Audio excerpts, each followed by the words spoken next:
अस्सलाम वालेकुम। Tech and camera YouTube channel की एक नई वीडियो में हम तमाम दोस्तों को खुश आमदीद कहता हूँ। अगर आपको ये वीडियो पसंद आए तो इस वीडियो को लाइक कर दें, कमेंट कर दें, इस वीडियो को शेयर कर दें और मेरे चैनल को ज़रूर से ज़रूर सब्सक्राइब कर दें। तो चलते हैं वीडियो की तरफ।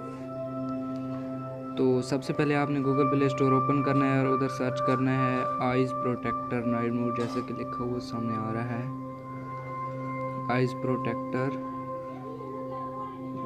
Night mode. ये सर्च कर देते हैं। ये दूसरे नंबर वाली जो एप्लीकेशन है, ये चांद छापा हुआ है इस पर, तो इसी को आपने इंस्टॉल कर लेना है।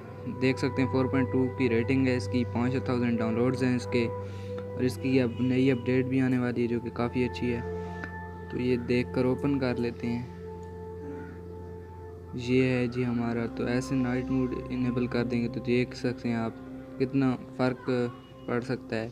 अगर आप रात के वक्त मोबाइल जब भी यूज़ करेंगे तो ये काफ़ी फ़ायदेमंद एप्लीकेशन है। इसके कट ऑफ कर देंगे तो फिर भी ये चलती रहेगी। इस तरह आप अपनी जो भी चीज़ चलाना चाहें चला सकते हैं। उम्मीद करता हूँ आपको वीडियो अच्छी लगी हो। वीडियो अच्छी लगी होगी तो लाइक करें, शेयर करें और मेरे चैनल को ज़रूर सब्सक्राइब करें। मिलते हैं एक नेक्स्ट वीडियो में। अल्लाह हाफिज़।